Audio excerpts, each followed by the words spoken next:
Hey guys, so it's National Suicide Prevention Awareness Week, and I wasn't going to do a video because it's a really hard thing to talk about, but I really feel like there's no other perfect time to talk about this, and even if my story helps one person, that's enough. Before I get started really talking about this, let me say that I'm not looking for pity. I'm not looking for sympathy or whatever. So I started looking up statistics because I really don't know, because we tend to think of suicide as not a huge deal. It's a big problem, but not like a lot of people commit suicide or have suicidal ideation or whatever.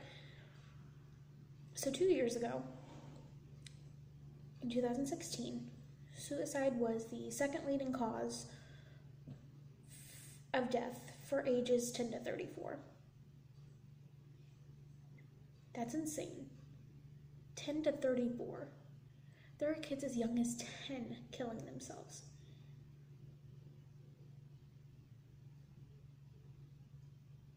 When I saw that, my heart dropped a little, and it made me so insanely sad. Out of all the bad things in the world, the natural disasters and the crazy bombings and shootings and car wrecks and everything like that, suicide, people killing themselves, is the second cause for not just one age group, but 10 to 34.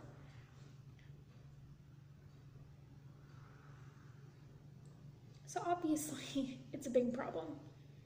And that number doesn't even do justice for how many people think about suicide, for how many people try to commit suicide, for how many people are stopped and saved. It's just that it's heavy stuff. On average, 120 people commit suicide every day. So for the people who are oh, I don't understand why there's a whole week designed for suicide prevention awareness, it's not that big of a deal. It is. And more than likely, more than one person who has dealt with these ideas or tried to kill themselves. And so it's something that needs addressed. And so this week, I'm going to tell my story.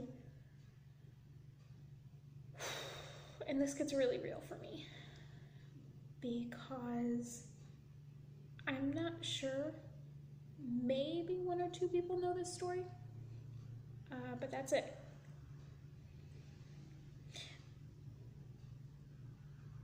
People are pretty open about depression and anxiety and things like that, and mental illness in general it has a huge stigma around it. However, people are much more comfortable talking about those things rather than suicide. Suicide is a really personal thing, especially to me.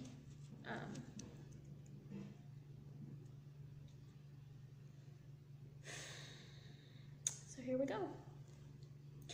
If you know me or have watched my videos, you know that I have dealt with some pretty heavy, pretty serious depression throughout my life, for a long time. And depression is serious. It's serious, I get it. But it's not always coupled with suicidal thoughts or suicidal attempts. And for most of my life, suicide wasn't even a thought in my mind. I didn't want to die. I wanted to stop hurting. I knew that life was this amazing thing, and that if I could get through the things that were hurting me, if I could get away from the depression that was dragging me down, that life eventually would get better. I believed in the light at the end of the tunnel, even when I didn't feel it. My problem wasn't that I wanted to die, it's that I desperately wanted to live. And no matter how dark it got, no matter how bad it hurt, I knew that eventually it would be light again. Eventually it would stop hurting. I wasn't necessarily motivated to live but like, I didn't want to die either. It's kind of that thing where you just kind of want to crawl in a cave and sleep until you feel better. Realistically, most people contemplating suicide don't really want to die. They feel trapped, right? Either they're trapped in their mind or they're trapped in this hopeless situation and they don't think that there's a way out. Or they think that they're too far gone and that nobody will ever love them and that they're pointless. As humans, just like any animal, just like any person, we're designed to protect ourselves from pain and from agony, no matter what it takes. We don't like pain. We don't like hurting. We don't like those things. And we'll do whatever we can to escape it. And so it's not that we want to commit suicide, it's every other option seems too far away. Everything seems so unattainable and so unreachable. So for me, it started out like any other time that I have ever dealt with depression. And when you deal with something that long, you learn how to navigate it. You learn not how to get rid of it, but how to deal with it while it's there. So for me, I fake a lot of positivity. And I get plenty of caffeine because caffeine does help. And I keep in contact with people and I work a lot and I just try to distract myself as much as possible. And that normally doesn't get rid of it, but it definitely helps. And then these thoughts that I had never had before started to come.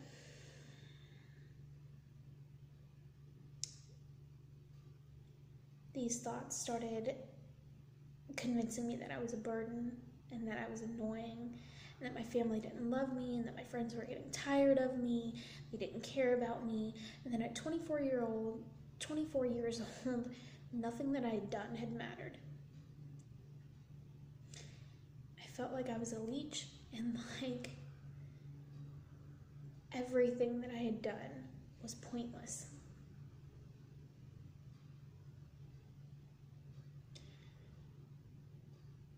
And at first it's easy to ignore because logically I knew that wasn't true. I knew that my family loved me. I knew that my friends were great. I knew that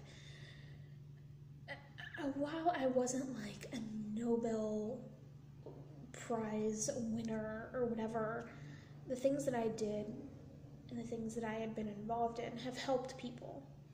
Maybe not a lot, but one is better than none. So I started to pray more, I hung out with people more, I worked more, I distracted myself more, and I tried to ignore the fact that these thoughts were constantly bombarding me in every little bit of silence. But with anything, the more that you hear something, you start to believe it. So I started reading too much into situations with people. I started seeing every little flaw in everything that I did. And the depression that I normally had was much, much worse. Because I didn't feel like there was a light at the end of the tunnel. I didn't feel like things would be okay again.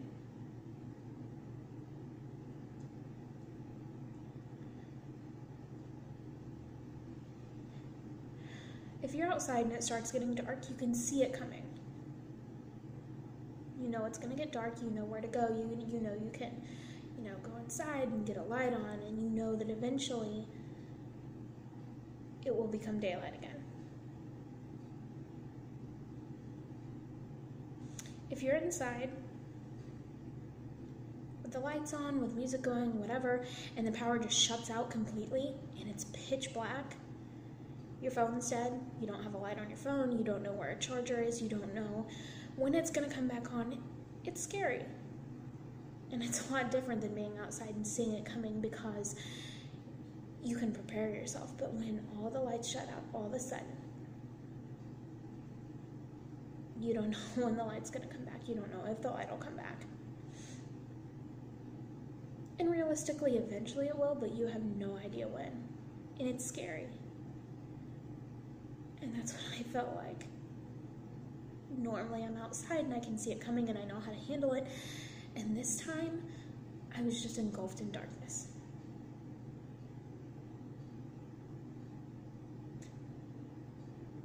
Suddenly I started being super convinced that all those thoughts about me being a leech and me not being good enough and me being a failure and me being annoying to everyone in my life, I started believing those were true.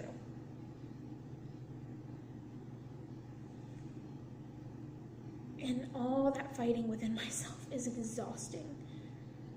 You know how it is, you fight something so long and you're so mentally drained and emotionally drained and spiritually drained and you just can't focus, and it's hard.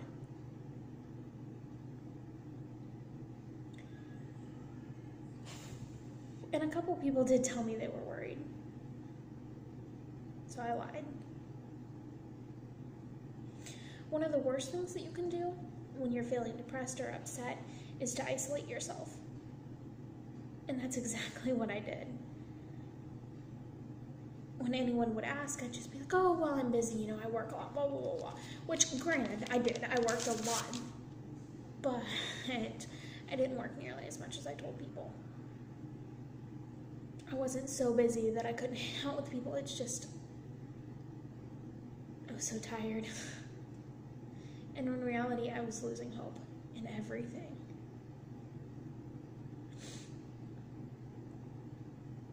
In my mind, I started to believe that if I was dead, my family and friends would be relieved. Because when you deal with depression, it's exhausting. It's really, really exhausting, because you fight so hard to get out of that, to stay away from it, to not just fall into it, because you know how bad it can get. And I was so tired, but it's my fight. And I felt like I was being such a burden to everyone around me.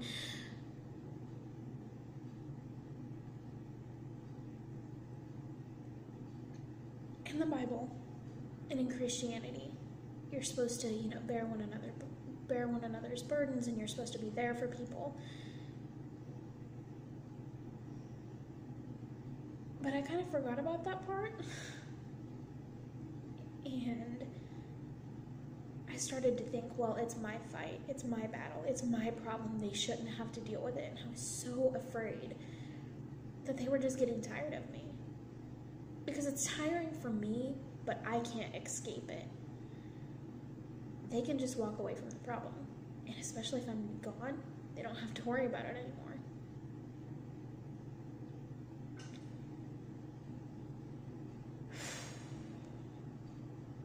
This is getting too real. It got harder and harder and harder to get out of bed. But I couldn't tell anybody. Because another really twisted thought was, if I tell someone, it's because I want attention. If I really, really want to do this, if I really, really want to die, I can't tell anybody, because then they'll stop me. And if they stop me, they'll think that I just wanted attention and that all of this was fake, and I didn't want my pain to be thought of as fake.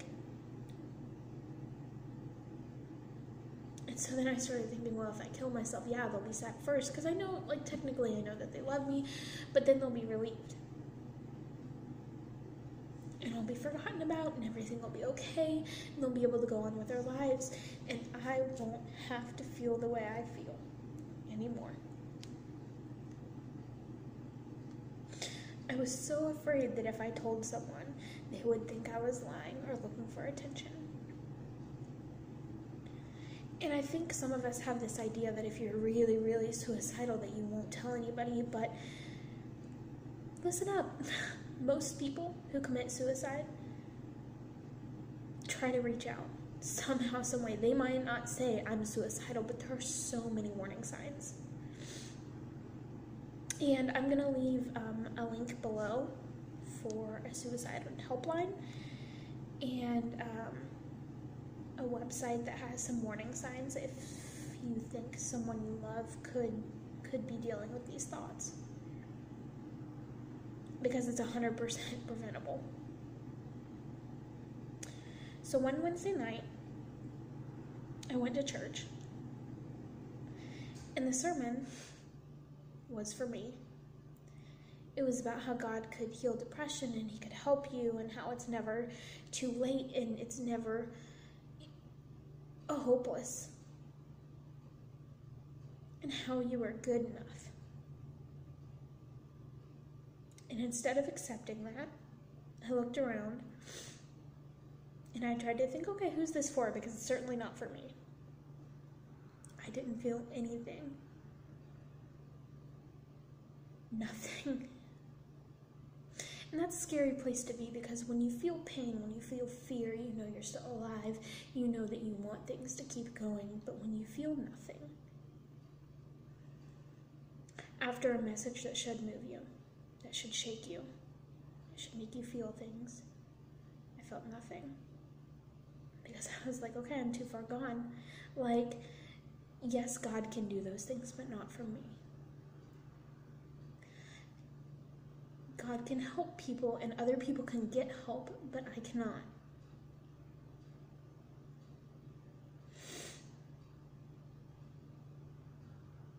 And instead of leaving that service encouraged, I left that service knowing that it would be my last. Because I was done. If nobody could reach me, what was the point of me going on? So I was just wasting time, mine and everybody else's. And, you know, for months I had researched what the least messy way was, because I didn't want to be a burden to anyone else anymore. When I died, I didn't want it to be messy. I didn't want it to be hard for other people to clean up. I didn't want people to walk in on something that they couldn't forget. So I had researched, and I felt like I knew what to do. On the outside, it did not look any different than any other service. I walked out of church, and on my way home, I had a 25 minute drive. I texted everybody that I was close to. And the texts were really simple, and I'm a fairly affectionate person anyways. I reminded them that I loved them and that they meant a lot to me. And it wasn't anything crazy. It wasn't this huge cry for help. It was just, I love you. You mean a lot to me. You are important to me. Please know that you mean so much to me. So on the drive home, I began to mentally prepare. I had multiple bottles of pills at home, and I was going to take them, and I was going to go to sleep. And a normal person at this point would say, hey, maybe I need help. But instead of apprehension or fear, I still felt nothing. It was like I was on autopilot. It was like, okay, this is the next step. This is what I do. It wasn't even a choice anymore. It was just what I needed to do. So I pulled into my driveway and I was ready. I was done. I was exhausted. I was tired. And my brother met me at the car. And normally on Wednesday nights he didn't do that. So he followed me inside, and I kept trying to blow him off. You know, I would like go to the bathroom or try to ditch him or whatever. And he kept following me for 3 hours. We talked. And of course I didn't want him to know. So we talked some more and we laughed. It was something that we hadn't done in a couple weeks, and we really, really connected that night. And still, while I was talking to him, I nonchalantly dug through my stuff looking for these pills, because my thoughts were, as soon as he goes to bed, I'm taking these and I'm going to bed forever.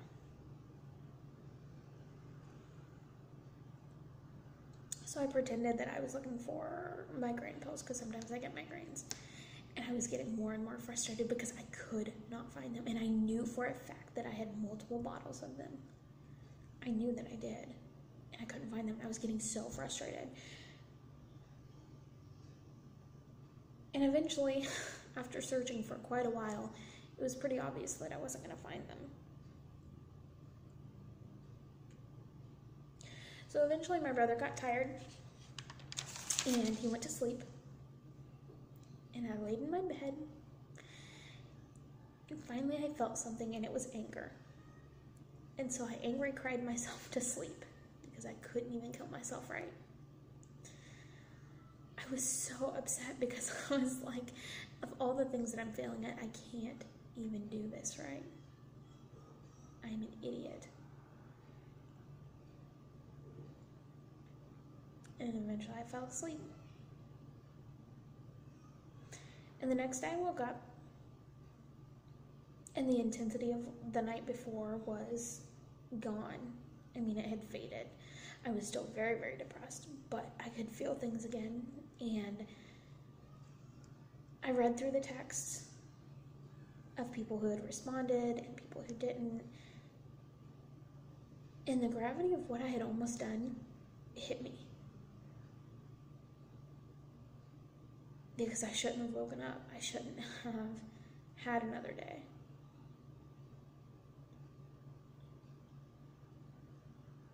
And the anger that I had felt the night before was replaced with fear.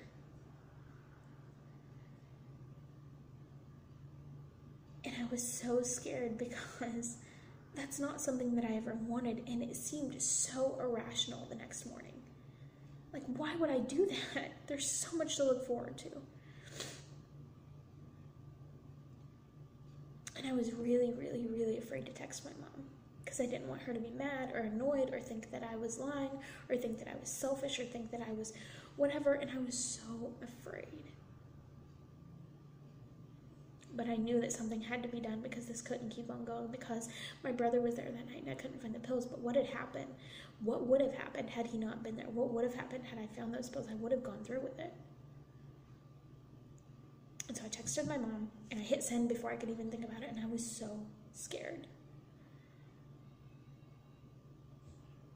And I asked her to set me up for an appointment for antidepressants. And she texted me back, and I was so afraid of her judging me. And I don't know why, but she texted me back immediately, and she was like, of course, we can get you in today. Like, don't even worry about it. How long has this been going on? And I told her years, and she was surprised.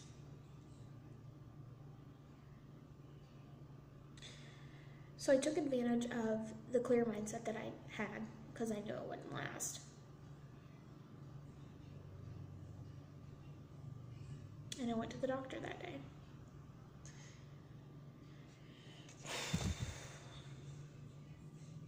In the months since this,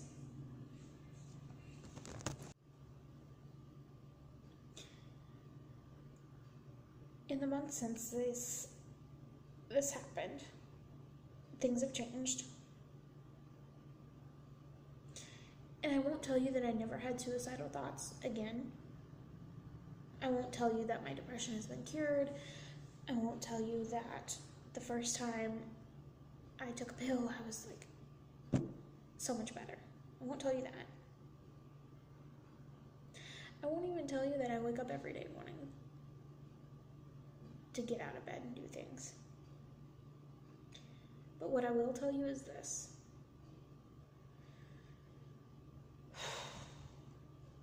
When I do occasionally have suicidal thoughts, I can argue with them. And I know now that I have people that I can talk to that won't judge me and that will listen to me and really, really hear me. There are no longer urges. But the thoughts go quickly, just as quickly as they come. And my life has meaning, and so does yours. When I'm discouraged, I know that I have several people on my side, and I can be honest with them. And it's important to have someone like that. Because everyone goes through these dark trials, these dark things, but there will be an end to it. My future is exciting, and I know yours is too. I don't know where you're at or what you've been through, and I won't pretend to know or understand everything that you've gone through or why things happen the way they do, because I don't know. But I do know that there is hope, even when it doesn't feel like it.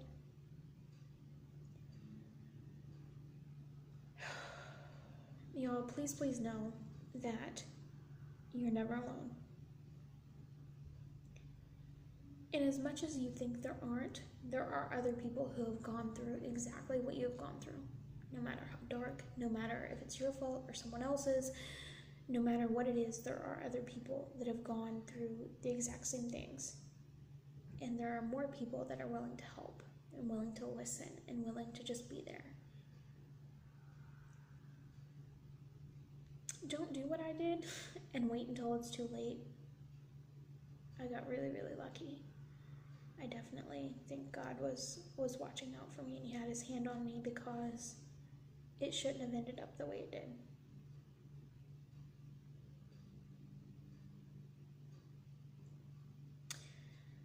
I'm going to leave you guys a link down below, and stay safe.